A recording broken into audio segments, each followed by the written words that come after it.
Welcome again. नमस्कार दोस्तों, आप सभी लोगों का स्वागत है मेरे चैनल पर। तो आज का थोड़ा सा बहुत इंपॉर्टेंट टॉपिक होने वाला है। कई बार क्या होता है, आप सभी लोग कहीं ना कहीं स्टडीज़ करते रहते हो और अक्सर क्या होता है कि चीज़ें कई बार हम लोग बताने में बहुत सोचते हैं कि ये चीज़ हम कैसे क्लियर कर पाएँ, कैसे चीज़ों को सॉल्व कर पाएँ।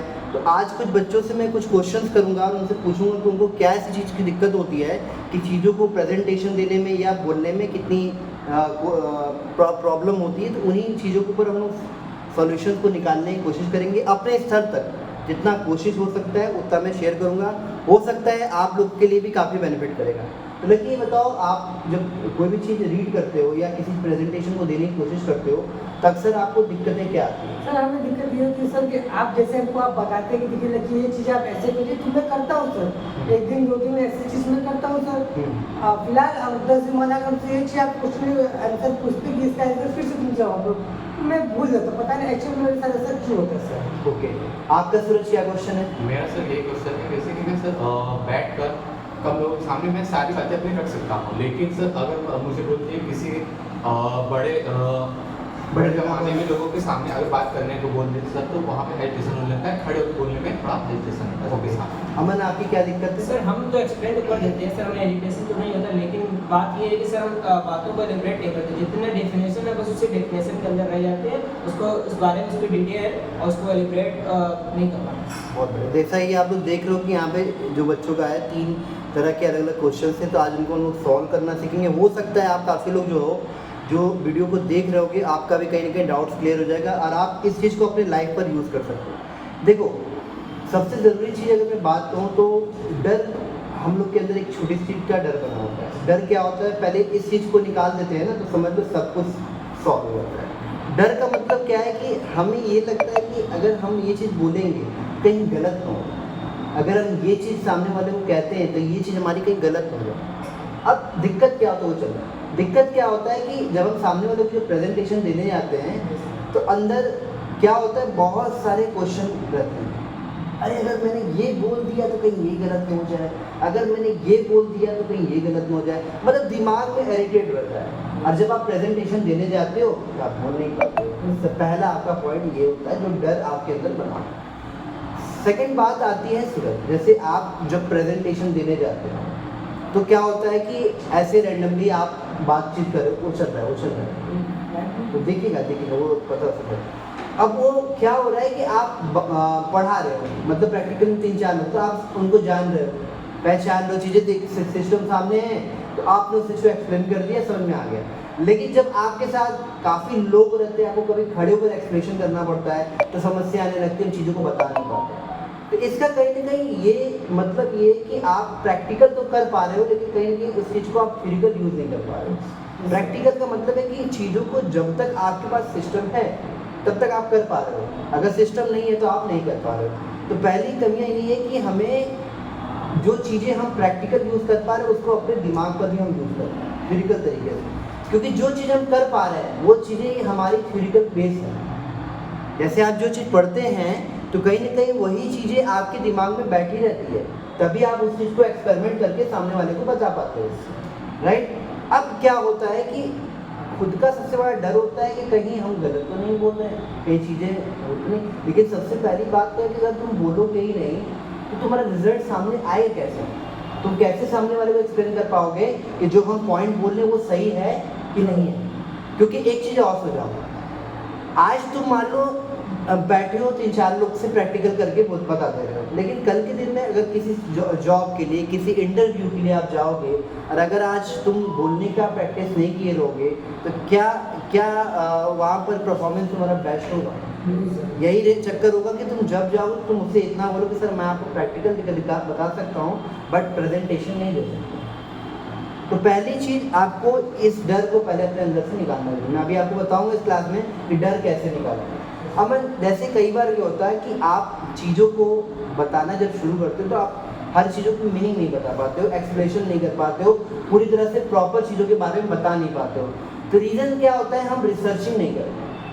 सबसे बड़ी चीज़ क्या होती है, हम किसी चीज़ के ऊपर रिसर्च नहीं करते, हम उन चीज़ों का आकलन करते जो हमारे सामने दिखाई दे। Yes sir. तो पहले गलती ये है। पहली हमारी ये होनी चाहिए, अगर आप कोई सामान मार्केट में खरीदने जाओगे तो क्या आप पहले उसको ले लोगे? सबसे पहले उसको चेक करोगे, देखोगे भाई उसमें अच्छाई क्या है, चीज़ें क्या है, क्या ये मेरे लिए बेनिफिट करेगा कि नहीं, क्या ये किस किस चीज़ों से जुड़ा हुआ है, तो पहले उसकी जानकारी निकालनी तो ज़रूरी है। अगर हम उस चीज़ के बारे में जानकारी नहीं लेंगे, रिसर्च नहीं करेंगे, तो सामने वाले को हम क्या प्रेजेंटेशन दे पाएंगे? अगर तुम दे भी पाओगे तो तुम आधा दे पाओगे, पूरा नहीं दे पाओगे। क्यों नहीं दे पाओगे आप? क्योंकि आपने पूरा रिसर्च किया ही नहीं है और आपको इतना पता है कि इतनी चीज़ हमें बतानी है। और आप क्या होगा ना, जो आपको 1 घंटे बोलने हैं वो आप 10 मिनट में बोल के हट जाओगे, क्योंकि आपके पास वर्ड्स नहीं है। क्यों? क्योंकि एक्सप्लेनेशन आप कर नहीं पा रहे हो। जब आपके पास एक्सप्लेनेशन ही नहीं रहेंगे तो आप पूरा मेंशन नहीं कर पाओगे। होगा क्या कि आधे टॉपिक में आप अटक जाओगे। तो पहला काम क्या होना चाहिए कि इसका, और अब ये तो हम लोगों ने सोल्यूशन निकाल दिया, अब आते हैं मुद्दे पर कि कैसे चीज़ों को हम सॉल्व कर सकते हैं। अमन ध्यान दीजिए, सबसे पहला काम क्या करना चाहिए आपको कि मान लीजिए आपका प्रेजेंटेशन है, सपोज करिए इंटरव्यू का सेशन है, तो पहले ये समझ लीजिए अपने अंदर खुद क्यूरियोसिटी लाइए कि आज कल मेरा प्रेजेंटेशन है तो इन टॉपिक के ऊपर क्या और चीज़ें ऐड हो सकती हैं, इसके अंदर और क्या क्या चीज़ें आ सकती हैं, उनके बारे में हम पूरा क्या करेंगे, रिसर्च करेंगे, उसके बारे में पूरा डिटेल जानेंगे। और एक सबसे अच्छी चीज़ क्या होती है जानते हो? कैमरे मिरर के सामने उसको बोलने की प्रक्रिया रखें। इससे जानते हो क्या होगा? ये समझ के चलना कि इमेजिनेशन करना कि वहाँ लोग बोल रहे हैं और आप बोल रहे हो, और आपने उस चीज़ को कितने तरीके से या कितने तरह से आपने उसको एक्सप्रेशन किया हुआ है, तो सारा कुछ आपका क्लियर हो जाएगा। आपका भी यही काम करना है। आप कोई टॉपिक तैयार किए, आपको डर यही है ना चीज़ों को नहीं बोल पा रहे हो, तो अपने अंदर एक चीज़ की सबसे बड़ी डर क्या है, देखो बता दे तुम्हारे अंदर सूरज क्या है, कि जब तुम प्रेजेंटेशन देने जाते हो, देखो 2 तरह की चीज़ें होती है, एक तो होते हैं मित्र और एक होते हैं लोग। तो सबसे पहली बात क्या होती है कि जैसे एग्जाम्पल के लिए अगर आपके मित्र हैं तो कहीं ना कहीं आपको हंसा देंगे, आप कोई मोटिवेशन दे रहे हो, कोई चीज़ बता रहे हो, स्पीच दे रहे हो, तो आप कहीं ना कहीं आपको हंसा देंगे और आप कहीं ना कहीं डीमोटिवेट हो जाए, बोल डीमोटिवेट नहीं होगे, हंसने लगोगे। तो एक्सप्रेशन आपके दोस्तों के प्रति खराब नहीं जाएगा, आपके दोस्तों के प्रति खराब नहीं जाएगा, आपके दोस्तों के प्रति खराब नहीं जाएगा, खराब आपका एक्सप्रेशन बाकी लोगों के प्रति होगा। तो पहला ये मोटो बना लो कि जब भी प्रेजेंटेशन दो, ये सोच के चलो कि मैं यहाँ प्रेजेंटेशन देने आया हूँ, अगर मैं सही नहीं दूंगा या मैं बोलूँगा नहीं तो मेरे लिए माइनस मार्किंग क्यों है? कि कभी आप इंटरव्यू के लिए अप्लाई करने गए, कभी आप किसी जॉब के लिए अप्लाई करने गए, तो वहाँ पर अगर आप प्रेजेंटेशन नहीं देते हो तो हो सकता है कि आपका वहाँ रिव्यू बहुत खराब है। समझ में आ रही है मेरी बात? तो प्रेजेंटेशन देने से पहले आप जो आपके अंदर इरिटेट हो जाते हो किसी चीज़ को देने में, थोड़ा दिक्कत होता है कि कैसे बोल पाए। देखो दिक्कत तब होती है जब हमें नॉलेज प्रॉपर नहीं होता, दिक्कत तब होती है जब हमें नॉलेज नहीं होता। हम क्या करते हैं कि हम लोग किताबी कीड़ों की तरह चलते हैं। हम लोग किताबी कीड़ों के स्ट्रक्चर को देखते हैं। स्ट्रक्चर का मतलब होता है भाई जो लिखा हुआ है, जो लिखा हुआ चीज़ है उसी को हम लोग रट्टा मार के बता देते हैं। तो ये पहला गलती है, आप लोग भी ये जो गलती करते हैं पहले इस गलती को खत्म कर लीजिए। रट्टा का मतलब होता है आप उस चीज़ को रट्टा मारने लगते हो, तो आपका जो एक्सप्रेशन होता है प्रेजेंटेशन देने का वो कहीं ना कहीं रॉन्ग हो जाता है, रॉन्ग हो जाता है। आपका जो प्रेजेंटेशन देने का तरीका होता है वो क्या हो जाता है, रॉन्ग हो जाता है, और आप प्रॉपर तरीके से सामने वाले को एक्सप्लेन नहीं कर पाते हो। पहला काम क्या होना चाहिए, मुझे जहाँ तक लगता है कि आप जो चीज़ें पढ़ रहे हो उसके बारे में पहले आप समझो, ये चीज़ें होती क्या है, कैसे ये काम करती है, किस तरह से काम करती है। फिर आप जब बोलोगे ना तो ऑटोमेटिकली वो आप प्रेजेंटेशन देने लगोगे। आपको कोई ज़रूरी नहीं है कि आप सीक्वेंस जाओ, चीज़ों को सही तरीके से गाइडेंस कर सकते। और अकाउंटिंग हो या किसी भी सॉफ्टवेयर की हो, बनाने वाला तो एक मनुष्य इंसान ही है। तो कहीं ना कहीं उसने भी तो अपनी कोई ट्रिक लगाई होगी, कोई सोचा होगा। तो मेरा कहने का मतलब क्या है, चाहे जॉब से संबंधित हो, चाहे नॉलेज से संबंधित हो, कहीं पर भी जाओगे सबसे ज़रूरी जो अहम चीज़ होता है कि अपने आप को थोड़ा प्रिपरेशन करो, अपने आप को प्रैक्टिस करो। एक प्रैक्टिस का सेशन बहुत बड़ा इंपॉर्टेंट और क्या होता है मैं आपको बताना चाहूँगा। प्रैक्टिस का सेशन होता है इन्वायरमेंटल बनानी पड़ती है। इन्वायरमेंटल बनती कैसे, इसका एक रीज़न आपको नहीं बता रहा। आप ऐसे मित्र बनाओ जो आपके 3-4 दोस्त हैं जो सच में आपसे वो मिलजुल कर काम करना चाहते हैं। मतलब आप अपना एक दिन प्रेजेंटेशन आप उससे दिए, आप उसको प्रेजेंटेशन दिए, वो आपको प्रेजेंटेशन दिया, तो उस अगर वो सच में वो चाह रहा है कि आप प्रेजेंटेशन कैसे दे पा रहे हो, कमियाँ क्या है, खामियाँ क्या है, तो चीज़ें पता चलेगी। अपने दोस्त के सामने दोगे तो 3-4 बार समझ में आएगा, लेकिन होता क्या है कि दोस्त के सामने दे लो तो दोस्त ही है, बाकी लोग के सामने कैसे देंगे। तो ये समझ लो कि जैसे दोस्त है वैसे बाकी लोग। क्योंकि अगर एक तरह से ये भी समझ लो कि प्रेजेंटेशन देना हमारे लिए ज़रूरी क्यों है, क्या हमारे लिए काम दे सकता है। कहने का मतलब ये है कि आप भाई कहीं गए, अब लोगों की भीड़ लगी है और आपसे लोग सामान खरीदना चाहते हैं, तो आप क्या अपना चेहरा वहाँ नहीं दिखाओगे? आप क्या उस सामान को मार्केट में सेल नहीं करोगे? बताओगे ना। अगर आप नहीं बताओगे तो आपका सामान बिकेगा। तो सबसे बड़ा ये सोच के चलो कि मैं आया हूँ, मुझे उसको एक्सप्लेनेशन करना है, मुझे बताना है। अगर मैं नहीं बताऊंगा तो मेरी मार्केट वैल्यू कैसे बनेगी? मार्केट वैल्यू को बनाने के लिए हमें कहीं ना कहीं बोलना पड़ेगा। बोलने की स्किल चलती है मार्केट में। Yes sir. अगर आप चीज़ों को बोलोगे नहीं, प्रेजेंटेशन देना नहीं सीखोगे तो चीज़ें कैसे क्लियर हो पाएगी कि भाई आप सामने वाले को क्या आइडेंटिफाई दे पा रहे हो। Yes sir. क्या होगा कि आप किताब में पढ़े उतने ही आपको नॉलेज मिली और उतने तक आप सीमित रह गए, मतलब आगे किसी बोल नहीं पा रहे। तो पहला ये कॉन्सेप्ट खत्म करो, इसलिए खत्म करो क्योंकि आज अगर आप नहीं बोलोगे तो कल उस आपसे भी 20 चला जाएगा, आपसे भी कोई 20 है, आपसे भी कोई 20 है, वो निकल जाए। अकल क्या होगा जानते हो? बहुत बड़ी, देखिए आप लोग भी सुनिएगा ध्यान से, सब लोग को मैं बोल रहा हूँ। कल यही अंदर आपको अंदर ही अंदर खाएगा, काश अगर मैं ये काम कर लिया होता तो मेरे लिए कितना बेनिफिट होता। मतलब समझ में आ रहा है? तो आप कुछ बोलोगे नहीं, लेकिन आपके अंदर एक सोच रह जाए। एक आपने मूवी देखा होगा 3 इडियट वाला, उसमें वो डायलॉग बोलता है, क्या बोलता है कि भाई बोलता है कि काश आइसक्रीम वो खा लिया होता तो वो सोचते रहा। तो उसने बोला कि तू सोच विचार में जो तू अपना समय निकाल रहे हो, मुझे उसकी डायलॉग उतने याद नहीं है, आप लोग को हो सकता है याद होगा। तो सोच विचार में आपकी समय बीत जाएगी और समय किसी के लिए रुका नहीं।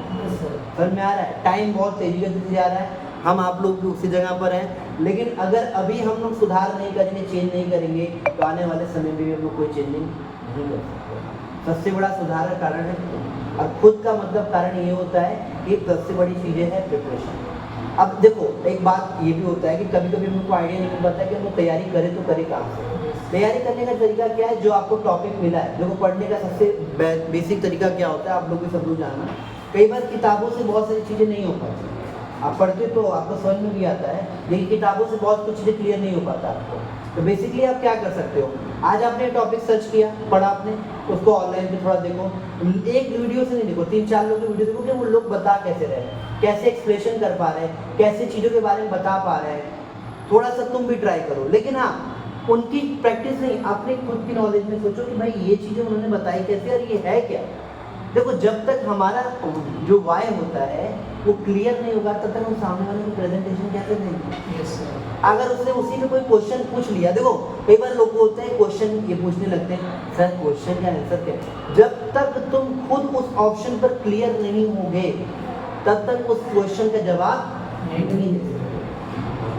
तो ये मेन मुद्दा था जिस पर हम सभी लोगों को प्रैक्टिस करना चाहिए। और डर जो मैंने अभी आपको बताया, यही डर आपसे कभी आपको आगे नहीं बढ़ने देगा। क्योंकि आज अगर आप 1 के बाद बोल रहे हो, 4 के बाद बोल रहे हो, 5 के बाद बोल रहे हो, कल ऐसे लोग जुटते जाए और उसमें से अच्छे भी लोग होंगे, बुरे भी लोग होंगे। ये समझ के चलिए, ये मत सोचिए कि क्योंकि बुरे होंगे आपको आपकी बात को नेगलेक्ट करेंगे।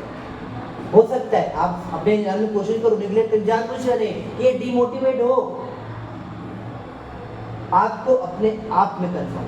मतलब जैसे एक इंसान होता है ना, जब आते तो कहते किसी से कोई मतलब ही नहीं, मतलब क्या उसको कि भाई मैं आया, मुझे प्रेजेंटेशन देना है, मतलब वो ये इंतज़ार में रहता है कि अगला सीन कब आएगा। मतलब उसके दिमाग में ये बना रहता है। जैसे एग्जांपल के लिए आप लोग से क्वेश्चन है, इंटरव्यू में इंटरव्यूअर जो है सेम क्वेश्चन पूछ रहा है। अब उसमें से 500 लोग इंटरव्यू देने गए हैं, अब 500 लोग में से मान लीजिए सब 400 लोग की यही थिंकिंग हो जाए, फिर सेम ही क्वेश्चन तो पूछ रहा है, क्या है चीज़ें हटाओ छोड़ो निकल गए। और उसमें से सोचिए 500 में से जो है 100 लोग में से सोच में से 500 लोग सेलेक्ट हो रहे हैं और 500 लोग अनसेलेक्टेड हो रहे हैं। आप समझ पा रहे हैं लॉजिक क्या है? समझिएगा। 500 लोग गए इंटरव्यू देने के लिए, 400 लोग की थिंकिंग यही हो गई, बिल्कुल में से 50 लोग इंटरव्यू दिए, 400 लोगों को पता चला यही तो क्वेश्चन पूछ रहा है, इसमें नया क्या है, छोड़े यार। तो इस सोच की वजह से वो चले गए। लेकिन आपके दिमाग में भी आएगा सर आगे क्या बताए, यही तो सेम चीज़ है। नहीं, उस टॉपिक को आप किस तरीके से प्रेजेंटेशन दे पा रहे हो और किस तरीके से एक्सप्लेन कर पा रहे हो उस टॉपिक को, ये आपके लिए बहुत बड़ा प्रश्न है। अगर आपने 100 लोगों में से उस टॉपिक को आपने खुद अपनी लैंग्वेज में अलग तरीके से एक्सप्लेन कर दिया, इसका मतलब आप बेस्ट हो। बेस्ट क्यों भाई, बेस्ट क्यों आप? क्योंकि आपका प्रेजेंटेशन का जो तरीका है वो काफी लोगों से अलग है। टॉपिक भले चाहे एक ही क्यों ना हो, लेकिन बताने वाले का तरीका बिल्कुल एकदम अलग है। मतलब सामने वाला मजबूर हो जाए आपसे कि भाई ये इस तरह का इंटरेक्ट कर रहा है। बस आज के लिए इतना ही था। क्लियर हुआ आप लोग को टॉपिक से? आप लोगों को भी क्लियर हो गया होगा। अगर आपको ये वीडियो अच्छी लगती है तो इसको ज़्यादा से ज़्यादा लोगों तक शेयर करें। नॉलेजेबल लगती है तो ज़रूर शेयर करें, क्योंकि देखिए ये हर लोगों के साथ होता है और मैं किसी को डीमोटिवेट नहीं करना चाहता हूँ। मैं ये इस वीडियो के माध्यम से ये बताना चाहता हूँ कि ऐसे बहुत सारे स्टूडेंट हैं, बहुत सारे ऐसे इंटरव्यू देने वाले स्टूडेंट हैं जो जॉब के लिए जाते हैं और अक्सर उनको दिक्कत भी होती है। तो अगर ये छोटी सी जानकारी के माध्यम से लोगों में कुछ सुधार होते हैं, कुछ चेंजिंग होती है, तो उसके लिए बहुत बहुत धन्यवाद। थैंक यू सो मच आप लोग का। बस।